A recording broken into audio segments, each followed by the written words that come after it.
Imagine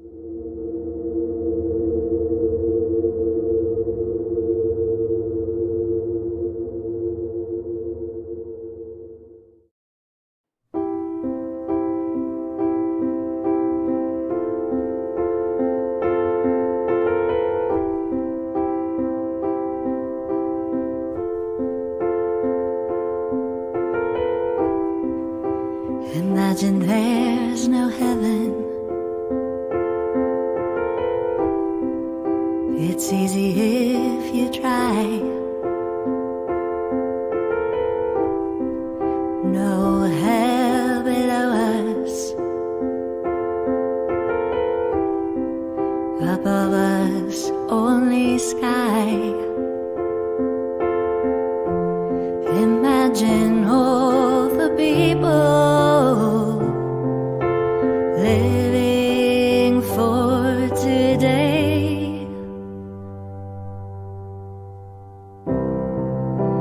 Imagine there's no countries. It isn't hard to do.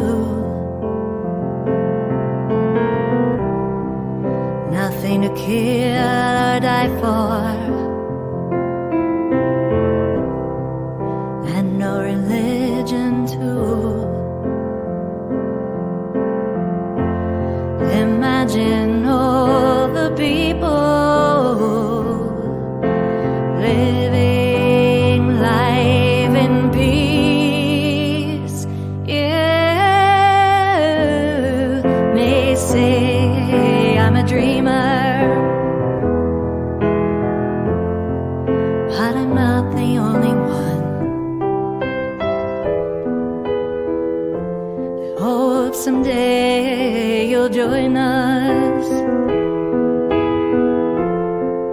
and the world will live as one. Imagine no possessions. I wonder if you can. No need for greed or hunger. A brotherhood of man. Imagine all the people sharing all the world. You may say I'm a dreamer, but I'm not the only one. I hope someday you'll join us, and the world will be as one.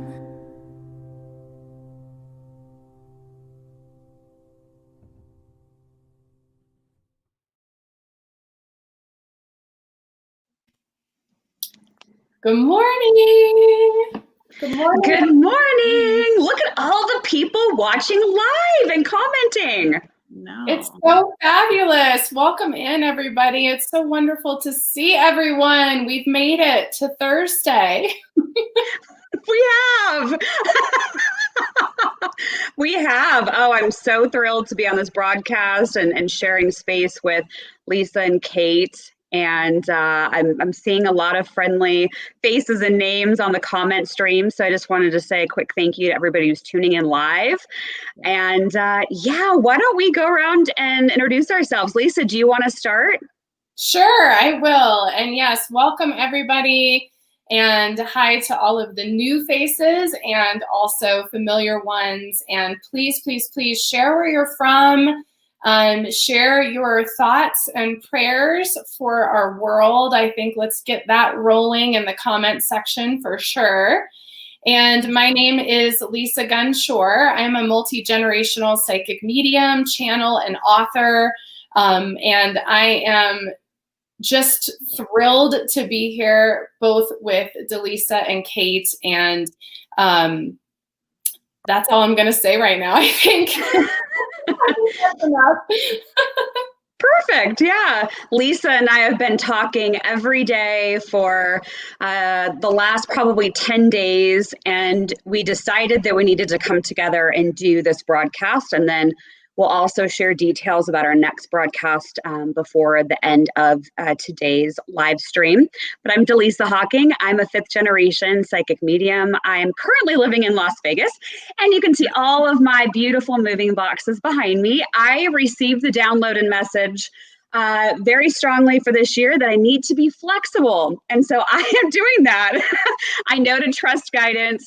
And I feel that our broadcast today and the ones that we'll be doing in the weeks and months to come are going to be very critical, monumental, and not from an ego point of view, but just to help lift that light up and help you remember what's possible, and that today is not about causing more fear or volatility. It's more about going inward so that you have the tools that you need to stay peaceful, stay calm within yourself, within your heart. And I'm just thrilled to be able to have the technology and capability to do this today, because I know, Kate, that we are up against a Mercury retrograde and we're maybe in the shadow period right now. Technology has been going haywire. I'd love people to comment. Let us know, has technology already been kind of on the fritz for you? So without further ado, I will turn it over to Kate for her introduction. Awesome. Well, thank you so much for having me today. This is my first podcast or first live with you guys. This is a new streaming system for me too. So just thank you so much for having me. My name is Kate Wind. I am based in Las Vegas. I'm a 2nd generation astrologer and feng shui consultant. So I'm just very excited to share the space with you two today and to just share our thoughts. It sounds like there's a lot of overlapping between your downloads and the astrology piece. So when we see it all come together, it makes a very, very strong story. And just so interesting that you bring up Mercury retrograde, because usually that's the big story. And I mean, I typed it in my notes, but I'm not going to spend a lot of time on it because there's definitely much bigger things that we will want to talk about. Absolutely. Yeah, I was even noticing yesterday, like the time on the top of my phone disappeared. I was having issues like sending messages yesterday. Zoom was having some problems. And I'm like, God, we're not even in Mercury retrograde yet. So I think we're all kind of in for it. So a reminder to all have patience. Absolutely. Perfect. Well, Kate, do you want to go over your notes and what we can expect January, February? Absolutely. So, it's really hard to talk about January and February without recapping just a few things from 2020. Now, of course, hindsight is very easy to look back on. But last year, 22 to 24 degrees of Capricorn was activated almost the entire year with Pluto, with Saturn, with Jupiter. And that's where we started hearing some of the first words about pandemic, COVID, lockdowns, and I'm even use the word impeachment, right? We did see the first one there.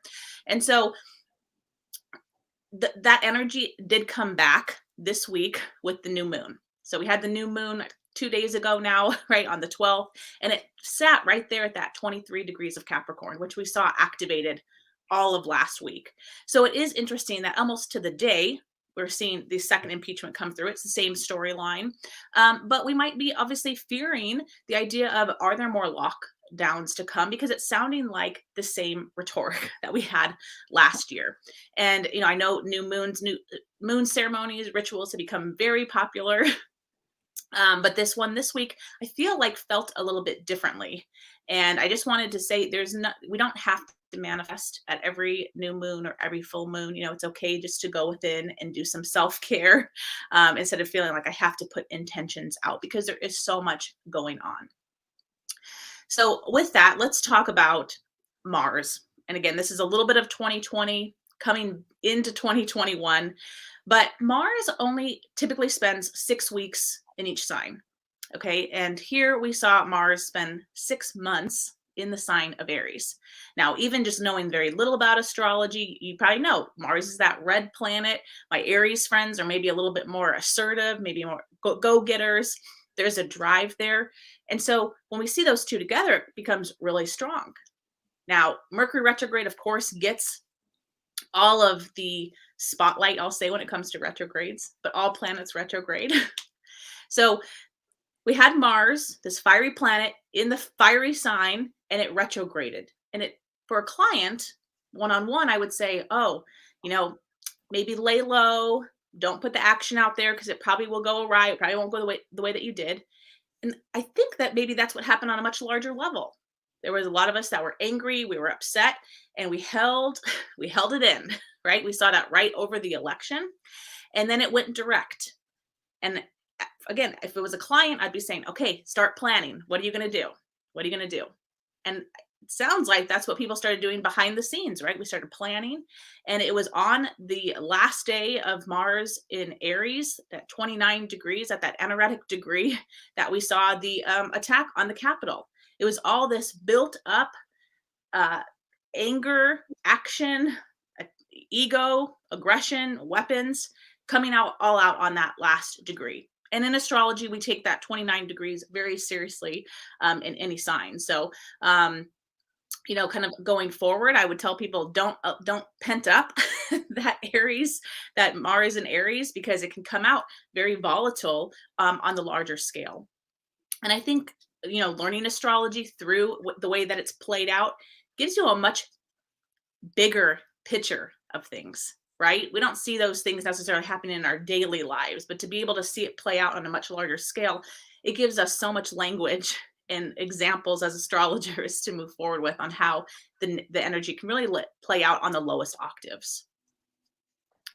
So with that, I just had to talk about that before we kind of get into where we're going, because that's really what led up. Mars has moved on. Mars is in Taurus now. So that is over. That was really that final degree of Mars saying bye to Aries. So yesterday, right, because we're on the 14th already, Mars was squaring Saturn. So I want maybe any early Aquarians listening, early Leos listening, you might have kind of felt a little angry this week with Mars squaring your sun. But Mars it's not as strong as it was. And we see these energies happen about every 2.5 years. But with just the week ahead, we do need to notate these things because Mars is aggravating the system. Okay. Mars, fierce, fiery. Saturn is government, rules, and structures. And Mars, messing with it, right? It's like a kid nagging the parent. Like at some point, there is then, we could say a blow up, but we're trying to keep everything calm, trying to keep everything in order. So we are experiencing that on a global level. But again, for early Aquarians, early Leos, you might be feeling that more so on a very personal level. Okay. As we move into January 17th. So again, it's so much information for 1 week. Jupiter is going to square Uranus. Jupiter is about expansion. Uranus could be the chaos. So the idea of we could see some expansion of the chaos that's happening, moving here just in the next few days. There could be also some sudden changes or sudden revelations that we were not seeing. Uranus still plays a part as we go into the 20th.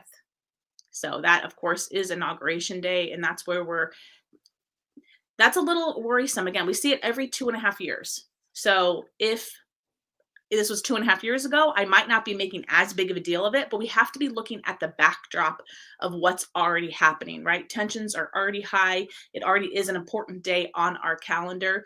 And Mars, we see that aggression, we see that action, and Uranus is very untraditional, can be very chaotic, it can be very unexpected. Now, could it just be, Biden is, I was going to say crowned president, but right, Biden moves into presidency and we still have half the country thinking it's not going to happen? Sure, or it could happen in a way that, wow, we've never seen the process look like this when a president is elected. There should be some surprise, I'll say would be the nicest way to say it, on the 20th. And it's hitting a very sensitive spot in Biden's chart. So it's hitting his part of fortune, which is associated with physical body, it's associated with health, and it's associated with career or job, vocation, we'll say, which in this case would be his role as president. the last big one that I'm going to talk about, because these all just fall into this very short time, is solar arc Zeus. I know this gets a little technical, is opposing Uranus in the US's chart. Now, solar arcs, I put a year orb on this. So since January of 2020, Zeus has been upsetting, I'll say, our Uranus. And that's very military. And it's interesting because if we just look at the past year, I think the word police has been used in all of our vocabularies, maybe more so than we have in a really long time, about whether we're defunding the police, I'm supporting the police presence. We've seen it lifted. Even the military, if you've had a COVID test, I know in Las Vegas, right, the military is running the COVID testing. They are on our front line. We are seeing them. So we can see how it's already played out. The exact date, the exact peak date, though, is January 18th.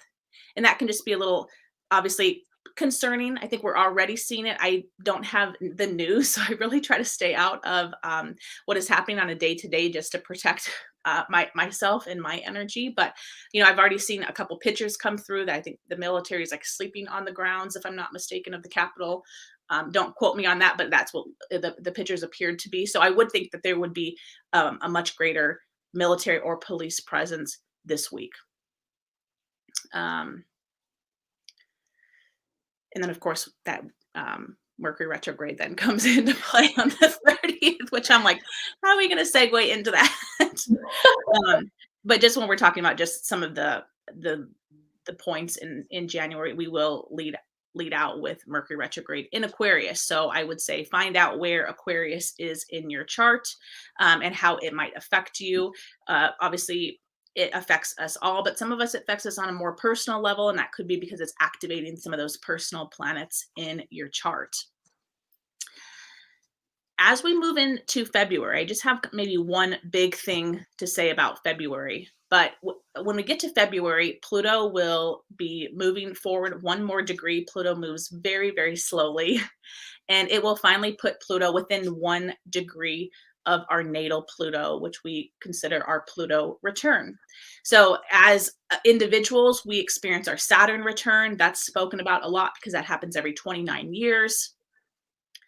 While I'm just on that side point, the internet is going through its Saturn return right now. So it will be very interesting what's happening for technology. But us as individuals don't live long enough to experience a Pluto return. So thank God, it sounds like it. I know.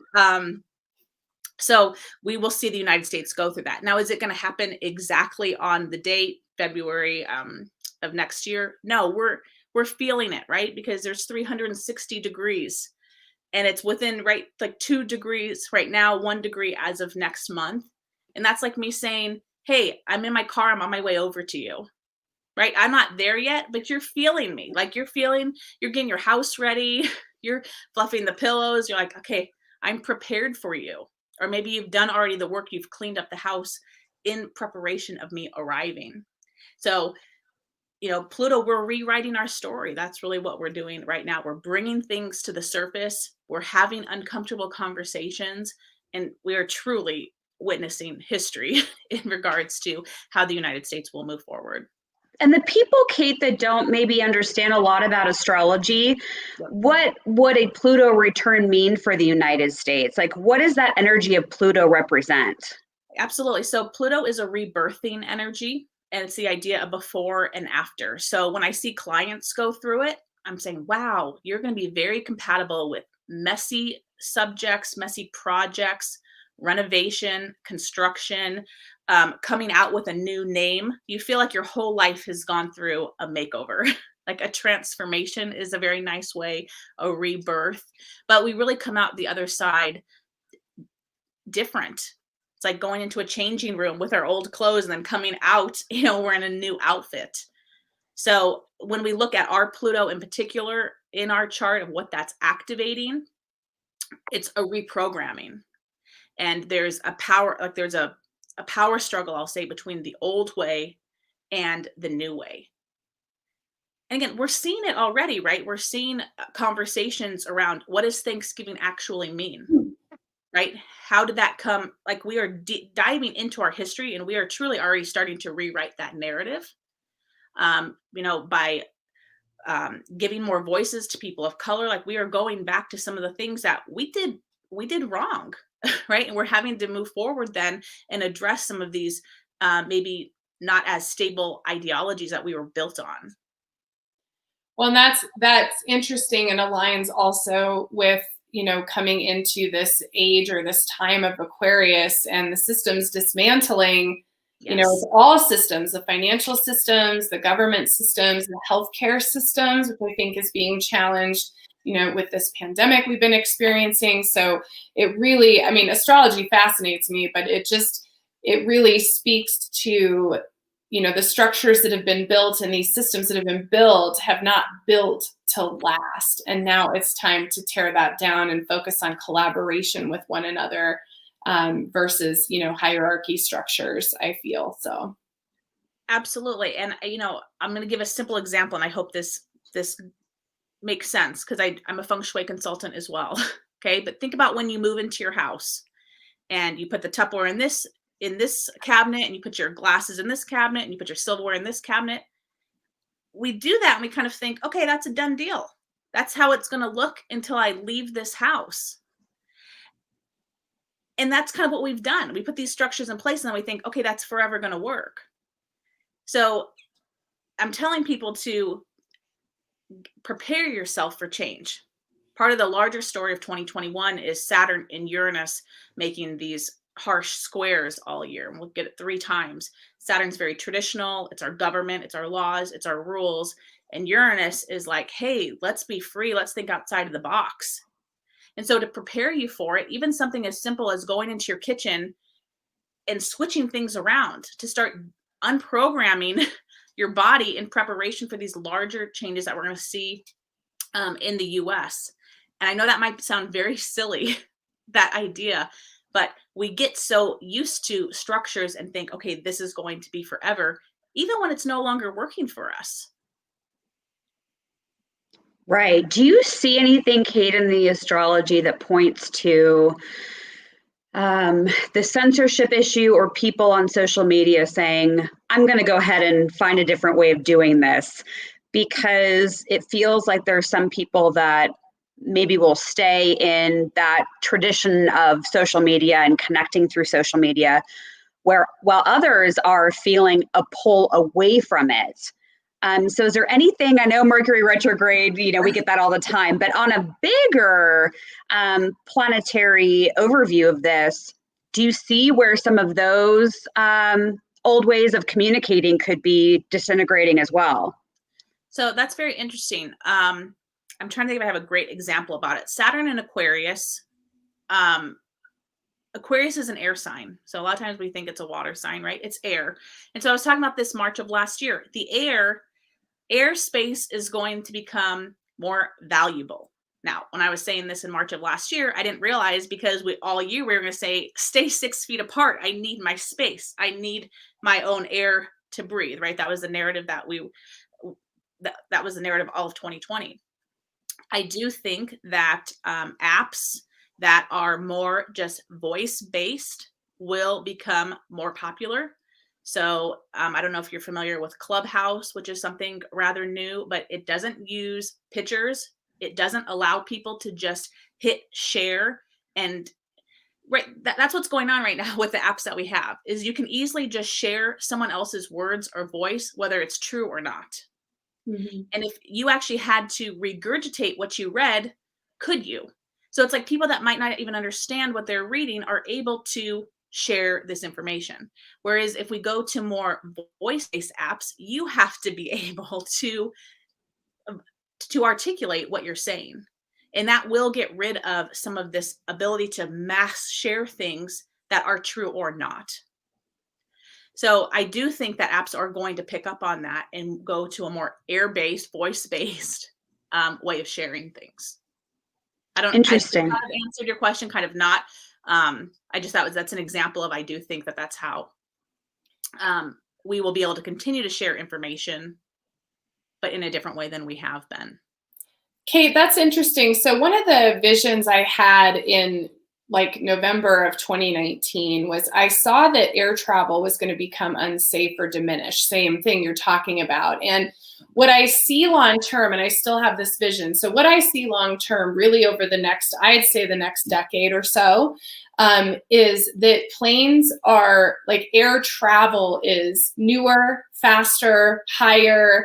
The aerospace world grows, of course, but it just feels like when we come out of this quarantine space that we're going to be moving faster and higher in a newer technology than what we were going into it. And it's weird, the last time I flew, it's actually been almost 2 years now. I can't believe that. But the last time I flew on a plane, the vibration felt like the plane itself did not align with the vibration of the planet anymore. I noticed the turbulence was higher. I noticed the energy was different. So what you're talking about is really interesting. So do you think that's part of what you're seeing? And are you seeing shifts with that as well over time? So absolutely. Again, based on the astrology aspect of it with Saturn and Aquarius, even the idea that will we be able to buy air? Like, that we're going to be able to maybe own real estate in the air. And even to your point about things are going to move so much faster, they will, because we're in an air sign now. It's been in Capricorn. Pluto's been in Capricorn. That is Earth. That is building. That's like why we've seen corporations blow up underneath this energy. You know, like it's going to be much faster. Again, with the internet going through its Saturn return as well, I would think we can't even, I mean, you guys have downloads. I don't have downloads. So I have to use like my creativity and analyze the planets, right? But I don't even think we can fathom where the technology will go under this energy with Aquarius. And do you, building higher, being in the air, drones only delivering packages, the air will become more valuable. Interesting. Wow. And there have been people that have projected or seen psychically that there will be, you know, issues with the internet, connectivity between people, not really being able to communicate like we have been, and a disruption to that service. Do you see anything, you know, this month, next month that could point to us not really being able to maybe send an email or do a broadcast like this? Is there anything that points to that level of disruption? Such a great question, Dallisa. That is a good question. From an astrology standpoint, no. Okay. We have Mercury retrograde. Mercury retrogrades 3 times a year, so this is not necessarily anything new. We have Shelley asking what Mercury retrograde is. So when it's the planet of Mercury appears to be going backwards, it's not. But Mercury rules our communication, our the way that we travel, so transportation. It's likely that things go awry. They don't go the way that we think they're going to go, because it's apparently not moving in the same threshold that all the other planets are moving in. And I wanted to say thank you for Michelle. It was the National Guard, not the military sleeping on the floor. Do you think that the Mercury retrograde, because it's positioned with such of these other big components astrologically, because they're all kind of happening around the same pocket of time, does that mean that they all kind of expand more than what they would maybe do on their own? Like, are they all kind of playing off each other to make a bigger impact? So could this Mercury retrograde be more intense than like an average one that we would go through? That's a good point, because we do. I think there's 7 planets, if I'm not mistaken, right now sitting between Capricorn and Aquarius. They're all kind of bunched up right now. So very possible. Very possible. I think it's going to be a hot mess. I hate to say that, but I mean, I have been feeling this intensity with the messages. And even this morning, I was sharing this with the ladies before we went live. My whole body feels like there's this strong electrical current running through it. And to me, that's a sign that there's big energy on the way. And for the last several days, it has been pretty negative, I would say. But we're going to talk about the narrative in a minute and how not to get pulled into it. And so I'd love for people to comment. Those of you that are watching, what have you been feeling the last several days? Or what are you feeling as you're watching this broadcast? What do you think is going to transpire, you know, over this next week? the astrological components to me just sound so significant. And then pair that with what Lisa and I have been getting as downloads the last several days. And for Lisa, even back it up even farther out. And I just feel like there is something, yes, plot twist, which is my theme for this year. Things happening at the 11th hour, unexpected revelations, which Kate, you mentioned. And so I just think we all need to be patient and kind and not get pulled in, but we'll talk more about that in a second. But yeah, Lisa, what do you make of all the astrological news? Well, I love it. I have some thoughts that you really, both of you have sparked. So I'm very much aligned with you, Dallisa, as you know. I was up at 1 o'clock this morning. I've been up since 1 a.m. I don't know, just like, and here in Colorado, it's extremely windy. Even while I'm sitting here, there's just wind just blasting. And because I'm an Ayurvedic practitioner, it's very Vata, which is very air. It goes back to those air signs you're talking about. It's brittle and it's fast paced and it's moving. And one of the messages I received from the collective this year that I work with and channel was, you're on really tomorrow, when all the planets go direct, you will feel like the wind came and swept you off your feet for the rest of the year. That was like, so their message has very much been, if you do not stay grounded and you do not stay disciplined, you will be swept away with everything that's going on. And so I also feel that electricity, that swiftness, that no matter what occurs in the next 10 days or even in all of 2021, it's going to happen like that. And you're going to want to stay very grounded and really focused. One other thing that you brought up, Kate, when you're talking about the planets. So if you guys want to get a little bit in a woo-woo perspective, which is what we're all about, I suppose. But I really feel strongly that this age of Aquarius, and really for me, that looks like the next, 3, 4, 5,000 years, to be honest. I mean, I feel like it's a long period of time. This is not about instant gratification. But what I've seen is when you look at ancient Atlantean energy, the Atlantean energy was this very technologically advanced culture, right? If you look into the legends of it, if you read about it, it's all about technology. It's all about genetics, right? All of those things. And then when you look at Lemurian energy, the Lemurian cultures were very connected to the earth, very natural, very peaceful. And I really feel that what we're stepping into, both of those civilizations collapsed, right? They're gone. And what I was told recently by my team was, they're actually inside of us.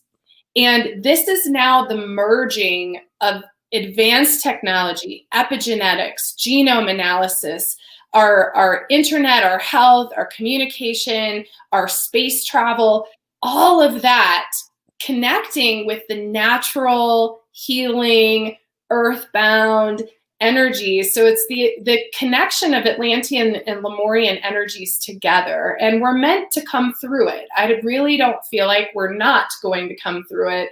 And so it's interesting hearing you talk about the planets and the astrology, because I very much see this like beautiful connection. So it's weird or peculiar or interesting to me that Capricorn and Aquarius are playing off each other, because it's almost like that same energy. It's like earth and space and earth and space and earth and space.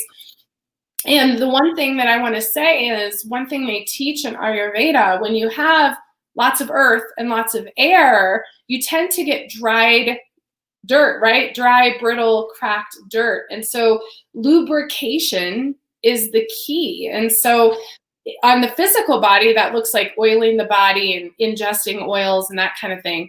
But in society, I think the lubrication is the softness and the smoothness of being able to do exactly what you're saying, Dallisa, which is to be patient, to be kind, to connect with each other. That brittle energy is what's making like everything like create that friction. And it's up to us to melt that friction with the love and the compassion and the peace. And so those are some things that just came up for me with the astrology piece. I mean, I think astrology is fascinating. I'm a Scorpio, so I can't help it. Yeah. Dallisa is close to that as well, depending on what astrology you're looking at. So I love it, but I think it's absolutely important that we know exactly what's going on right now, because it's going to impact us, and how we react to the astrology is important too. So, well, I think the biggest thing too is like, I don't like to use astrology to scare people by any means, and I like to come at things in a very like, this is how it can play out. But I mean, I think the most important, and I kind of hear you saying it as well, is like, maybe this just gives you some insight as to why people aren't feeling comfortable right now, why people are feeling anxious. These things could be happening thousands of miles away, right? I'm in Las Vegas. My world here isn't necessarily influenced. I work from home, so I'm not seeing it, but that we still can maybe feel like there's this movement of energy that we're not used to. And I would say just anyone that is struggling right now, I see a lot of comments in here that they have anxiety or they're feeling physical ailments, is like, tune into this Capricorn energy we're in right now and still be diligent with your schedule. And I know that sounds so silly, but still get up and shower every morning, still do your workout regimen, still eat the way that you were eating, because that structure will help you get through, especially while we just finish out this last week in Capricorn. So as we move out of Capricorn, then for the people that are like, oh my God, I got to get through the anxiety and the bodily disruptions that I'm feeling, what would be your tip as we're moving closer into February? And you may have already stated it, but for those of us listening, I know Lisa shared, what she's been feeling. And I wake up some mornings, I don't even know how I'm going to get through the day. I'm so exhausted. And I've been clearing my energy and grounding my energy. So what can we tell people about how to ground, how to clear that energy? And as we move into February, what could make them maybe feel a little bit more connected to themselves or the people around them? Well, just some things not astrology related, but turn the news off, limit to what you're intaking. It's interesting, when we were raised, my parents turned on the news at 5:00 and they watched 20 minutes of it and then it was turned off, and now, Lisa, you're saying I was up at 1:30, were you on your phone looking to see what's happening in the world? Possibly, right? We get up and we scroll. And even though we might just be looking for pictures of cute puppies and our friends and stuff, we're seeing other stuff, and that is absolutely affecting us, right? Even the conversation between people, we're being overwhelmed with information. So I think that is, I know it sounds like it's been said before, but that really is a way to ground us, just not having all of that information thrown at us. And as we move into the Aquarian season, because Aquarian makes us think out of the box, I do have to relate it back to your home and back to your space. Think about a piece of furniture that's been sitting in the same place for a couple of years, right? It's created divots in the carpet. And to get it out of the divot, gosh, that takes a big, right? To move it. Once it's out, then it's easy sailing. Okay, we're in that right now. We're in those divots, and we are trying to shake ourselves free of these things that we've been so set in our ways about. So start doing it on a smaller level in your space, in your home, to get ready to kind of go with the energy of change and movement. I love it. Perfect. I got it. I love what you're saying, because I had an image this morning when I was up early. I thought, okay, I'm just going to get into some meditation and just kind of clear my space. And what they showed me was, between now and the 20th, they showed me a car with the manual transmission, and they showed like, we're going to shift gears, but you're going to pop the clutch. It's not going to be like, oh, I just went right into, from first to third. Like, they showed me like this shifting. So the divot and, visualization is so exactly what I felt this morning. Like, we are going to shift gears, but there's this pop, there's this, this jolt. And then it's like, you go into that next gear and then you're okay. So I think that's important for everybody to realize too. So. Yeah. I guess I need to learn how to drive a clutch. And think too, 2020 got us ready for this, right? And 2021 is truly getting us ready for 2022. Mm-hmm. And I speak really well in analogies. So think about a relationship that's going downhill, right? You don't just wake up and get a divorce one day. There's a fight and you're like, didn't like how that felt. Then maybe someone's sleeping on the couch one night, right? And then you show up to a party separate, right? And then the breakup comes. So it's like you prepare yourself. And 2020 started preparing us for change. So whether you started working from home, whether, you got more acquainted with technology, how to use technology, know that we've been given already some tools, if you will. Okay. I understand some people might be listening thinking, are you kidding me?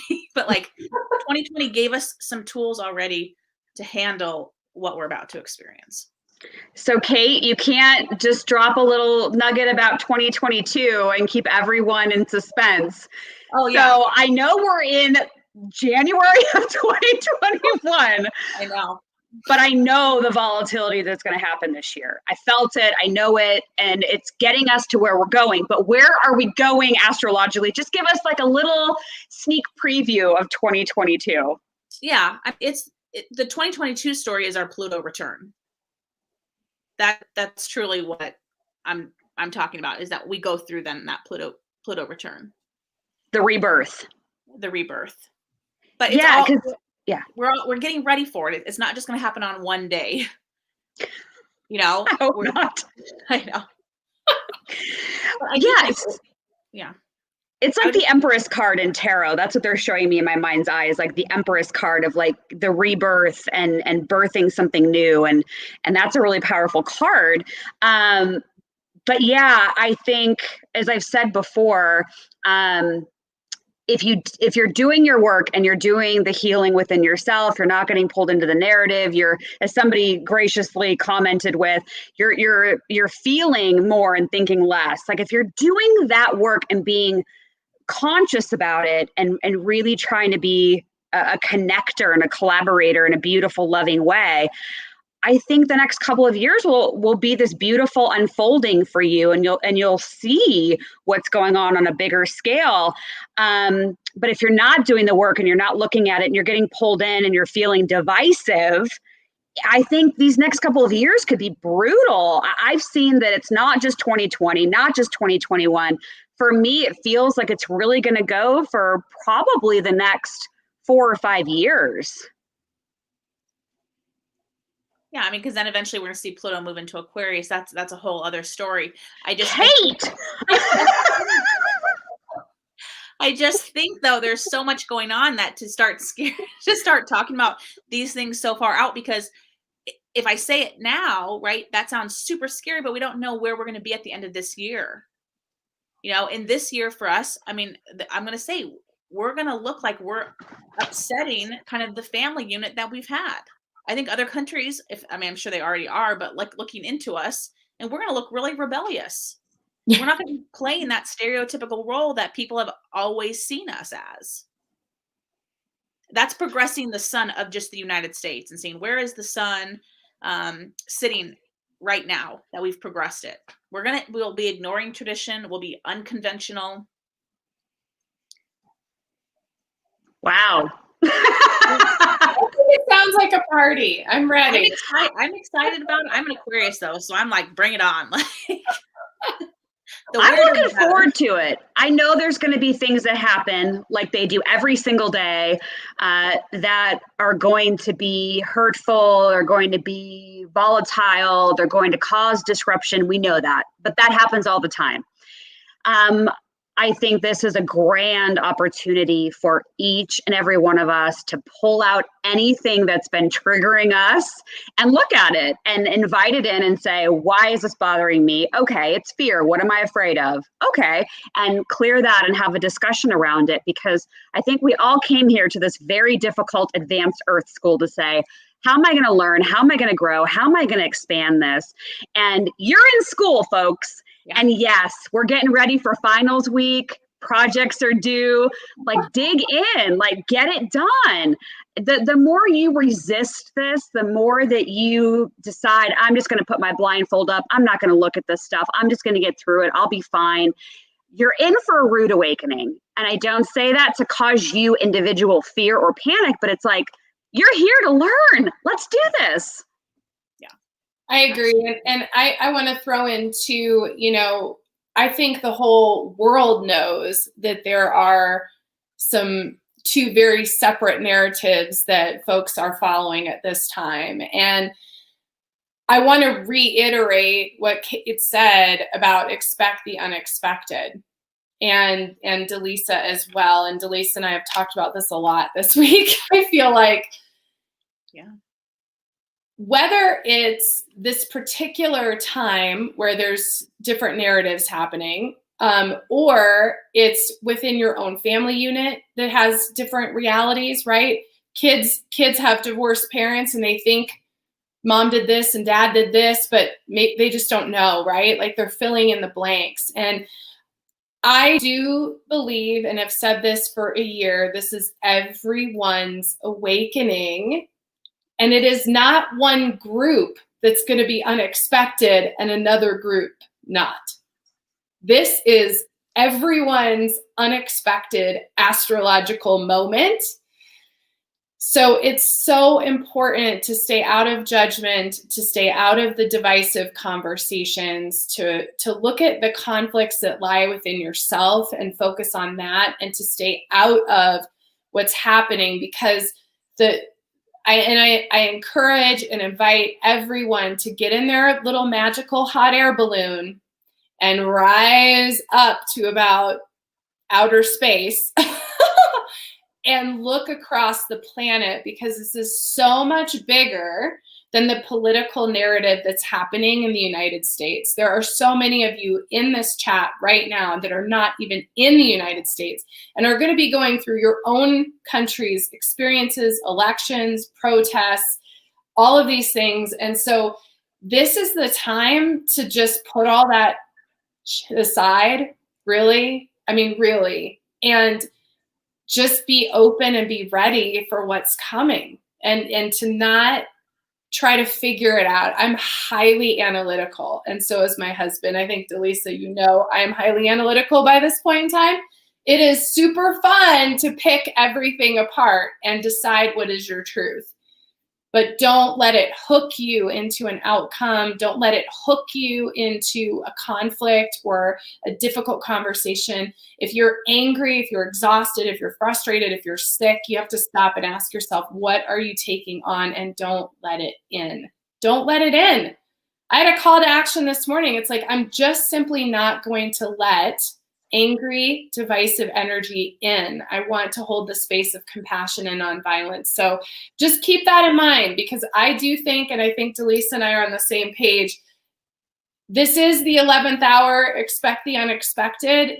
Things are going to unfold. Don't expect it to be what is being told to you externally by any given source anywhere. Correct. Yeah, I completely back you and support you on that message. You know, what are you doing to prepare? Do you have gas in your car? Do you have food and water? Really just prepare for the unexpected, whatever that means to you. Do you have first aid equipment if you need it? Again, not to cause fear, but it's all about just saying, all right, I've got everything that I need and I'm going to be fine. And we mentioned in some other broadcasts and discussions that Lisa and I have had about, you know, staying neutral, not buying into the narrative, as Kate mentioned, you know, not watching the news, not checking your cell phone every 5 minutes. But Lisa, when we talk about like people going to their maybe happy place, or taking them to the grid, or allowing them to go to the grid, in that place of neutrality, for everybody watching the video, what would be your tips on that, or how to get yourself to the grid? What does it mean to say, take yourself to the grid? So if you don't mind talking about that a little bit. Absolutely. So I'm so glad you asked that. So we have several grids actually of light around the planet. So there are some control grids. There's the crystalline grid, which is the 144 crystalline grid, which is a double dodecahedron. And that actually helps shift our DNA structures right now. We have the Christ grid, that is a blue grid that goes around the planet. We have a grid inside the planet. So there's all sorts of grids. And some healers see all of light and energy on the planet Earth as grids and matrices and sacred geometry and all of those things. So you could spend hours like going down a rabbit hole learning about grids, really. So I have a meditation called Meet Me in Meditation, in which I take you to the grid. And I think what I'll do today is I'll figure out how to pin it on my YouTube channel so you guys can just find it. And this is if you feel disconnected from yourself, or if we literally are disconnected through our technology or whatever goes on here, you can go to the grids anytime. And it's really which ones you're called to go to. Some people really feel called to working with the Christ grid. It's a beautiful grid. I've never felt joy like I have felt connected to the Christ grid. It's so beautiful. I work a lot with the 144 crystalline grid. So anybody who participates in my global meditations, that's what we work on, because my path is really about ancestral lineage and genetic mutations and shifting your genetic structures. And so that's a great grid for that. And that grid is connected with Metatron and Melchizedek. So those are the archangels and masters that are connected with that. And Steve Noble has a YouTube channel, Nobel. He's fabulous. He's been on my Buddhist Biohacker show. He has every single meditation he does, he connects with 2 of the major grids on the planet. So he's another one I would recommend. All of his meditations were great, but he pulls in those grids of light. And so why we want to do this is because the energy is showing us what's happening in our world, not news and not social media posts on social media platforms either. It really is the energy. And so I was even checked, my spirit team loves to check me at the door a lot of times when I get caught up in my mind. And they even checked me at the door with, what I wanted to talk about today, because their message is there are changes because the structures were built on systems and beliefs that are not sustaining and that are not positively polarized and service to others. That is what is happening. Trying to put that in the linear. So for example, we might see a figure that is more powerful than another one. That doesn't mean that in the linear, they're going to hold a position that we would expect, right? It's energy. So part of why we connect to the grids is to really connect with the energy, to connect with the planet. I spent time this morning just putting my hands on the ground at my home and feeling the planet. What did she have to say? But the other reason you connect to the grids is to move light through the grids. And that is the most important thing as a light worker, as a light warrior, as a healer right now, is there's this pulsing of fear throughout the planet with everything that's going on in every country, in every place. There's different experiences. And so you can actually plug in to those grids and pulse light, compassion, joy, peace, healing all through those energy grids. And almost as you see vibrations of fear coming towards you, you can pulse back waves of light. And there are hundreds of thousands of energies working on the grid right now, both outer world and linear in this world, both angelic, all realms, all levels of densities of consciousness. And so I really encourage you guys to look it up. You can absolutely come on to Buddhist Biohacker YouTube channel, and I'll get that pinned up for you too if you need a guided meditation. But there's lots and lots of information. If you just Google search crystalline grids, you'll find all sorts of stuff that you probably never knew existed. But I really encourage everyone to just move light through the grids across the planet. That is what helps support those light structures, those light matrices around the planet Earth to be able to support us through this time. And it can absolutely, I don't know if it's about changing what happens, because I think what happens must, whatever that is, we need that as our catalyst for ascension.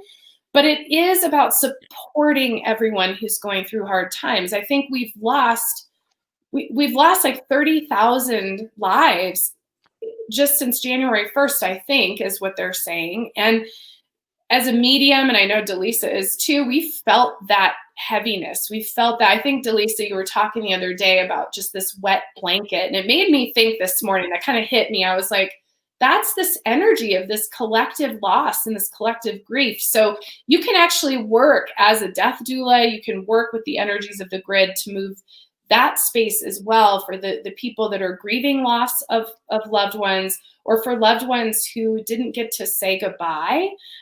Those are really important things to do as well. So that is probably the best explanation of the grid in the time frame that we have. And it's just really important to work with that. And you can see, like, we're all grid workers. That's what we're here to do. And that's part of which helps shift the structure of the planet.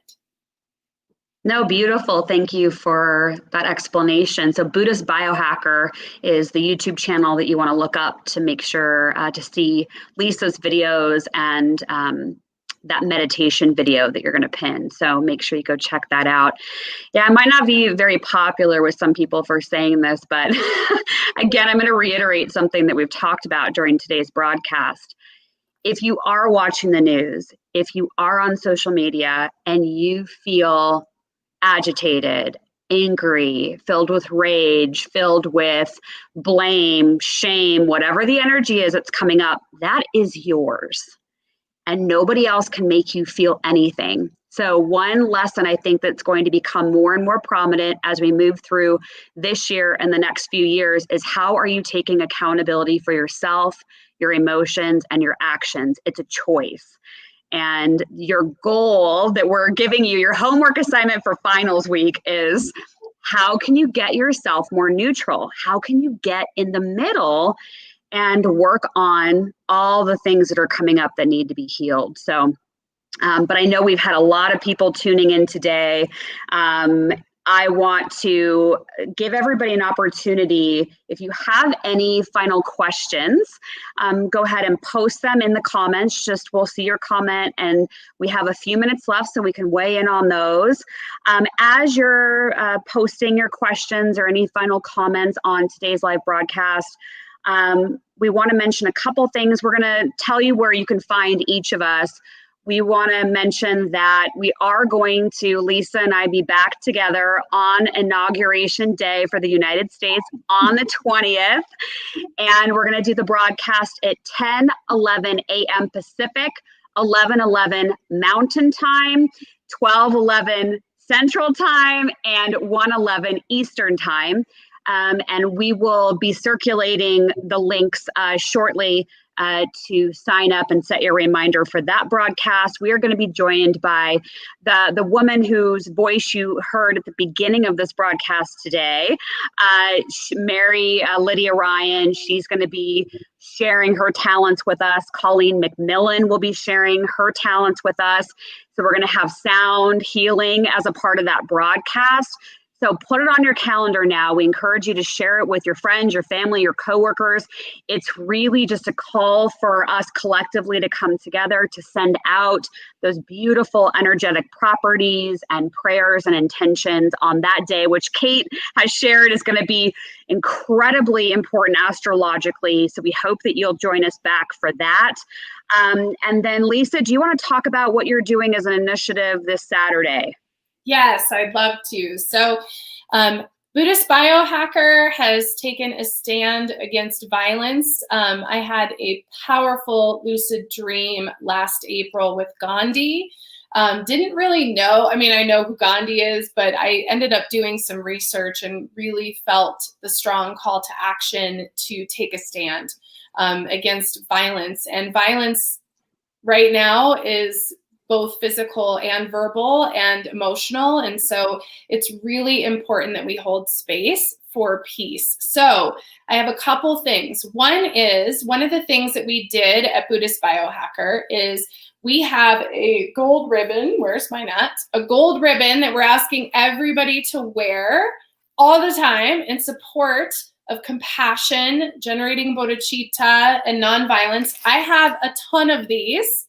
So you can email us at mail@LisaMGunshore. I'll put it in the comments here, your address and name, and I will send one of these to each and every person who wants a gold ribbon for nonviolence. So that's number one. I would love everyone to be a part of that. Number 2 is this Saturday. I think all of us are wondering what to do right now. Like, what do we do about all this? Like, do we join the fight? Do we fight against the fight? What are we doing? And we really don't want to take sides. And so what really landed for me is, in honor of Gandhi, in honor of my guru, His Holiness the Dalai Lama, I am asking that we fast for peace on Saturday. So keep your own health in mind. So maybe you're just skipping a meal, or maybe you feel compelled to fast for a full 24 hours. It's really up to you. But Gandhi stopped wars by fasting. And I do believe, going into the energy of next week, it would be a powerful movement if each and every one of us fasts for peace. That requires discipline, it requires concentrated effort, and to focus on generating compassion and bodhicitta all day on Saturday. I'll be live on Saturday to share some of my thoughts as well. So that is what I am asking for. So it's all over my social media. Please copy it. Please share the image. Please share. I have some people who've made their own images. I don't care. I just want as many people as humanly possible to have a focused effort on fasting and generating compassion on Saturday. So that is that. Beautiful, beautiful. I know we've got some comments coming in. So if the two of you want to look through those, I did catch one about pulling cards. So I did that. And so I'll share which cards came forward while you review the other ones. So I just pulled 3 cards to say, okay, in the next 10 days, what are we looking at? And it's very interesting. They're, of course, in alignment with what came forward. You can write these down if you want. You can Google these and read more about these specific cards. The 3 of Swords came forward as the first card. And this card for me is all about the heart, disappointment, heartache, sadness. Could also be around distancing, creating distance. So it aligns with the astrology of potentially the volatility with what can be expected. We also then got the 4 of Cups, and it's like, what are you not seeing? So it's kind of like, missing one of the cups over here, and the person depicted in the card is kind of sad and down. So where are you not seeing where things are working for you? Are you not being grateful? Are you not tapping into wherever silver linings could be? But also, are you going inward? Are you contemplating things? Are you thinking about your life and what you can change, as we've talked about today? And then the last card is the 9 of Cups. And the 9 of Cups is really great. It's about things being fulfilled, things coming to light, being able to move through that, and having some level of personal satisfaction and feeling like, okay, I can do this. So the cards definitely tell the story. So what may feel very disruptive is going to ultimately give you the opportunity to have that internal peace and balance within yourself. So again, it's choice and how you can find yourself there in that neutral zone. I think to add to that 4 of Cups, I always read that as like unsolicited advice. People coming forward with stuff that you don't have to listen to it. So and it's interesting too, pulling 2 cups, that it is an emotional time. Cups are emotions. And even that 3 that we started with, I take that as an air sign. There's a Gemini layered over that as well. So really speaks to everything nicely. Kind of pulls everything nicely that we talked about. Yeah. Lindley asked the question if we were going to get any big news on the 19th. So I don't know if this is going to be, can they replay this and watch it from the beginning, Lisa? Yeah, they can. Okay. That answers someone else's question. But yeah, 18th, 19th, 20th, we have 3 big energies. So there should be some unexpected news coming forward here. Well, and I wanted to jump on the 4 Cups bandwagon too while we're all talking about that card. It's also ignoring what God is trying to bring you, like that cup is coming in on the hand of God and you're looking away from it. So don't miss the invitation to ascend. I wanted to There was a question about natural disasters, and Dallisa, I think it's worth talking about because you and I both have talked about it. Dallisa had felt a lot of shaking, and I'll let you explain that. But that really resonated with me and then started to come through for me the last couple of days as well. So I'm curious, Dallisa, if you want to share what you're feeling, and then I'm curious what the astrology says too. Yeah, I've been feeling natural disasters for the last few months. I actually talked about it in my 2021 prediction video. I have been getting a lot of earthquake energy. And like I mentioned earlier in this broadcast today, my body today is literally, I can feel it pulsating. And I feel like the earth is getting ready to do some kind of contraction. And so as Lisa's mentioned, it's not just US, this is things that I'm feeling for the planet. I've also felt volcanic activity for this year. And I have also felt tsunami energy. Unfortunately, right? These are the things where I'm like, I hope I'm wrong. But I do feel that natural disasters will be on the forefront this year. But yeah, Kate, is there anything that plays to natural disasters in the chart for this year? Not specifically, no, but I think to go back to that feng shui example about moving furniture, that if I would play more in, if I had to pick kind of something based on the astrology of it, things that shake us out of our comfort zone. Okay. Right? So that more the earthquake stuff, things that rattle us. Now, does that have to everyone feels it? No, but last year kind of the theme was fire, right? That displaced us. This year, right, we have to shake things up, and whether that's the universe actually shaking, right, that can be a way to make us feel a little ungrounded, like things have to change. We can't be standing on these long held beliefs or thoughts. Yeah. And for me, last year on New Year's Day, I had a dream about a tsunami coming in. And of course, then, here came the pandemic. And this year on New Year's Day, my dream was a volcano erupting. And again, it's that eruption, just like you're saying. And I got a similar message to the astrology. Last year was all about fire, and that this year was all about water, which really aligns with what you're saying, Dallisa, about possible tsunami energy and storm energy. And just really like having those experiences. So I think anything is possible right now. Anything is possible. Let's go around and just tell people where they can find you, just a recap, and then a reminder of the fasting on Saturday, and that you'll be invited to our gathering on Inauguration Day for the United States on the 20th. So make sure you're sharing that far and wide. I feel like the more people we can have together doing that, the more impact we can make energetically. So Lisa, do you want to tell people how to find you? Yes. So everything that you need to know is at lisamgunshore.com. I have all of my wellness, all of my spirituality, everything is on there, my blog, all sorts of stuff. And then, of course, please, please, please don't forget to subscribe to the Buddhist Biohacker YouTube. I will be moving all of my social media to YouTube only on my community page. So do go ahead and move into that space right now. All voice.